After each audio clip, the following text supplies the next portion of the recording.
cambiar. Ahí está al aire saliendo su vocecita.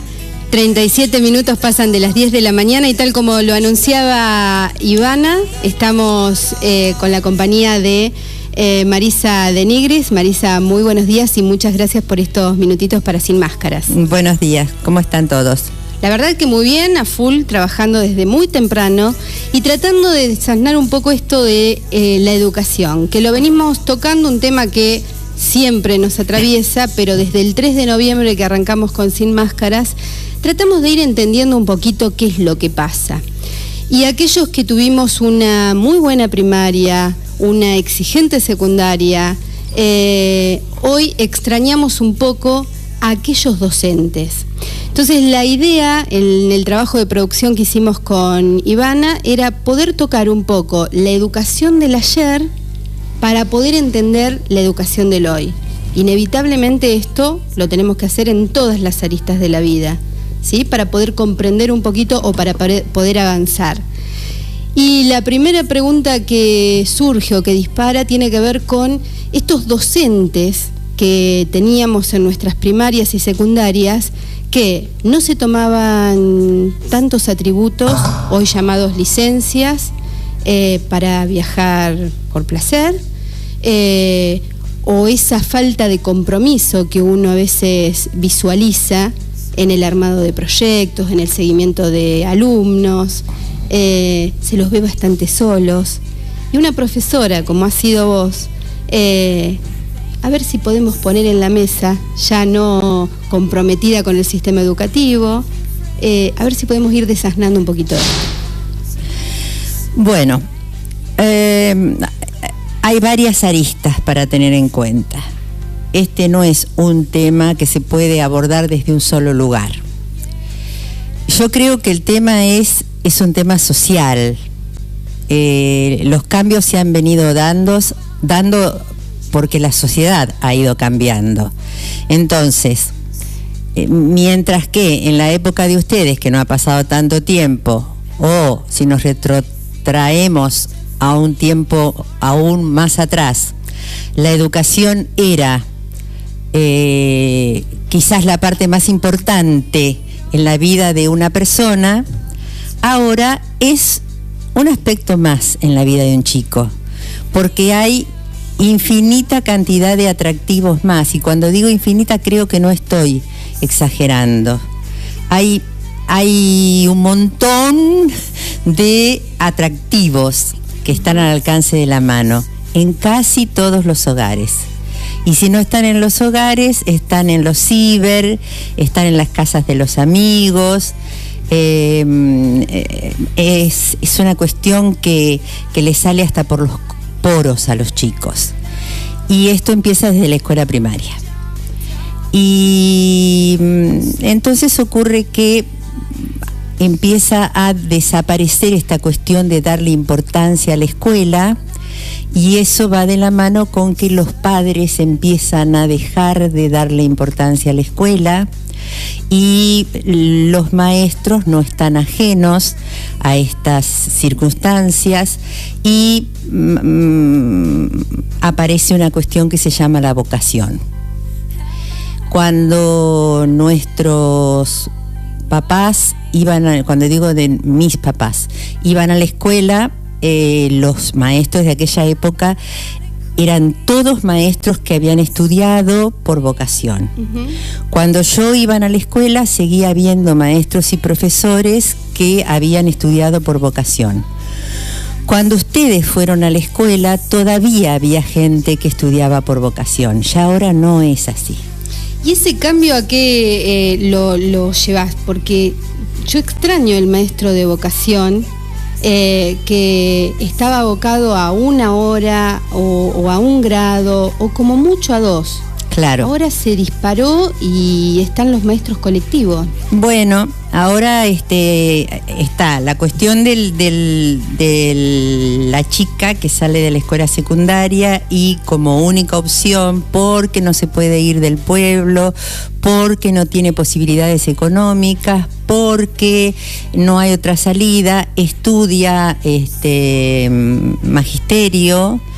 Y entonces, bueno, se queda en su pueblo y va a trabajar de eso y no tiene muchas ganas de hacerlo. Esa es una posibilidad. Y entonces quizás no se brinde de la misma manera. Lo haga como una salida laboral. Uh-huh. Pero esa no es la mayoría, porque nosotros en este momento tenemos buenos maestros. Yo lo veo por mis nietos, porque como yo soy maestrita de alma, yo soy profesora, pero también soy maestra de alma, yo veo los cuadernos de mis nietos de Chacabuco y de mis nietas de Chivilcoy.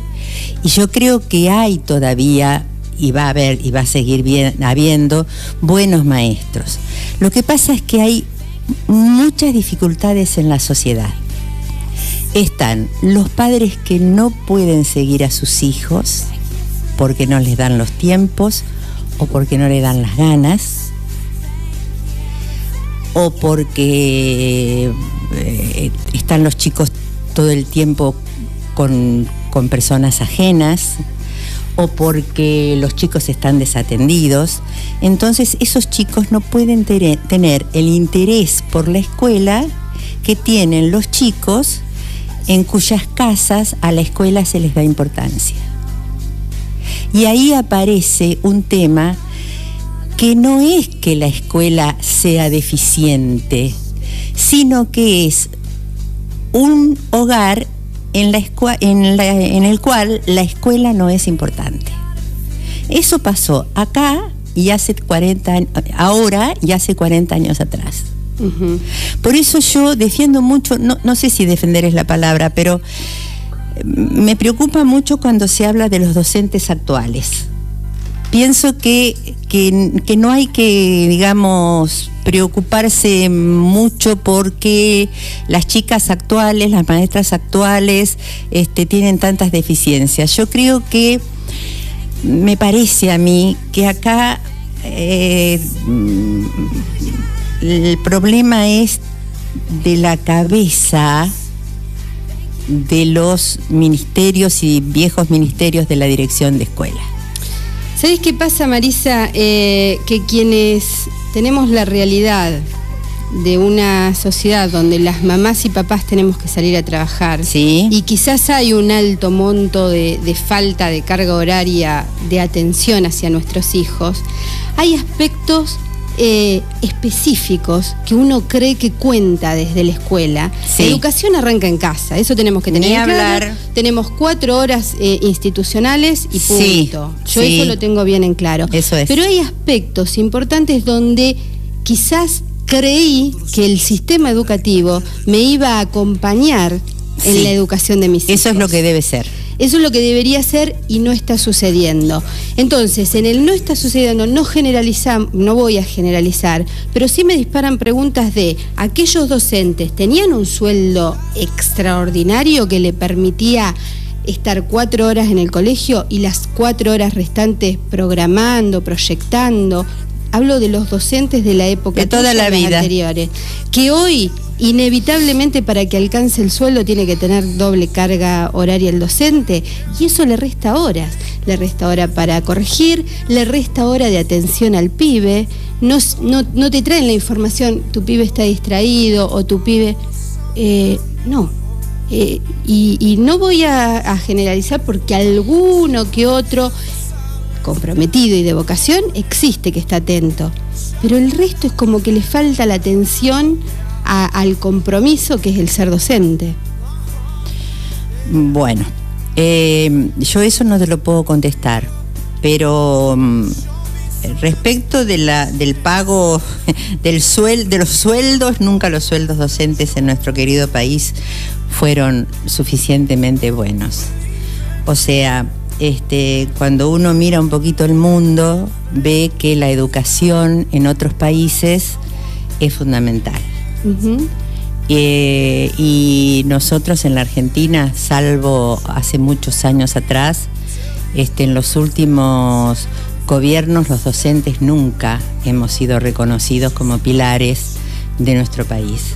Y si en un país la educación, la salud, los caminos no son el fuerte como para ser apuntalados y para que sostengan el desarrollo de un país, bueno, ese país nunca va a salir adelante lo suficientemente bien. Entonces, partamos de esa base. Partimos de esa base y llegamos, digamos, a la conclusión que puede llegar a ser contamos con gobiernos que no tienen el foco puesto en los principales pilares de los países desarrollados, por ende nos falta muchísimo para poder ser ese país que tanto deseamos. Vos hablas de pilares, yo siempre hablo que uno de ellos es la educación, la producción de un país. Por supuesto. Vos fíjate que hoy estamos saliendo de un paro docente y nos metemos en un paro agropecuario. Claro. No hay descanso, no hay descanso. Es una cosa que no se puede vivir en un país así. No se puede descansar, no se puede leer los diarios. No se puede leer los diarios porque estás con el corazón en la boca. Y para resumir todo este panorama que lo podemos nombrar como bastante pesimista, pero no podemos perder el optimismo porque tenemos hijos, tenés nietos, hay que seguir acompañando en este camino de la vida y luchar por lo que hoy parece una utopía, pero para revalorizar lo que tanto necesitamos. Mira, yo quiero decir algo que me parece que es muy importante. Vos tenés los chicos todavía en la primaria, o sea que no has pasado por una etapa terrible que fue la época del polimodal en la Argentina. El polimodal, para aquellos padres y para aquellos alumnos que lo han pasado, debe haber sido el mal más terrible que tuvo la educación. A mí me tocó, y para colmo me tocó como vicedirectora y como directora, y me tocó con uno de mis hijos pasarlo. Venía de fracasar en Europa y lo tomamos nosotros porque así somos los argentinos, ¿no? Fue un retroceso muy grande para la de educación argentina. Pero acá hay una cosa muy seria. Mira, Rita, la mejor educación que hubo en el país fue la de hace 50 años atrás. Nosotros en la escuela nos encontramos con los bachilleres y peritos mercantiles que vienen a cumplir y a disfrutar sus 50 años de egresados, y ellos nos dicen y nos agradecen a nosotros, que somos más jóvenes, la educación que tuvieron, de aquel viejo Colegio Nacional y sección comercial anexa. ¿Qué quiere decir con esto? Que se fue degradando la educación. Se fue degradando por problemas sociales, se fue degradando por infinitos motivos. Ahora bien, yo insisto en esto. Hay docentes buenos y hay docentes con problemas. Pero la casa, los padres, por más ocupados que estén, siempre tienen que dejarse un rato para los hijos. Porque aquel chico que vaya con las carpetas y los cuadernos mirados por mamá o por papá, va a tener una educación mejor que aquel otro que cierre el cuaderno y lo abra recién en la escuela. No puede nunca un niño ir con el cuaderno sin ver mirado por mamá o por papá. No porque esa mamá o ese papá le haga los deberes, porque ese sería un mal terrible, pero para que mamá o papá le diga: fíjate, esto que te puso la señorita, ¿vos lo hiciste? Y ahí el nene va a decir: ah, no, me lo olvidé. Bueno, fíjate, esta cuenta, ¿la hiciste bien? A ver, fíjate, vamos a hacerla. Pero lo que pasa es que yo no sé si sumar o restar o dividir o...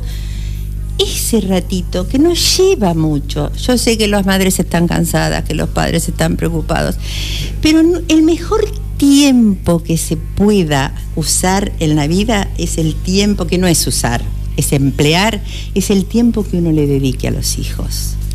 No hay tiempo mal empleado, no hay cansancio suficiente, no hay dolor de cabeza, no hay nada. Te lo dice una mujer que trabajó toda la vida. No hay motivo, ni pena, ni dolor que sea suficiente para dejar de ver los cuadernos de los chicos.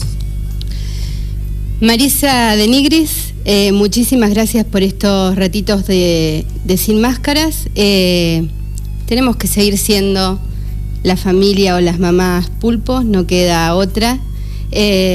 Vamos a seguir con el tema. Me parece muy bien. Pero no me puedo correr de que han sido docentes, y una de las cuestiones que me emocione y tenerte acá es un premio que da esta magia de la es radio. Un gusto muy grande para mí ver a mis exalumnas en la radio y a mi hija, por supuesto. Gracias por invitarme, ha sido un gusto muy grande. Maestros que dejan huellas de por vida, pasaron una de ellas, Marisa de Nigris, por Sin Máscaras.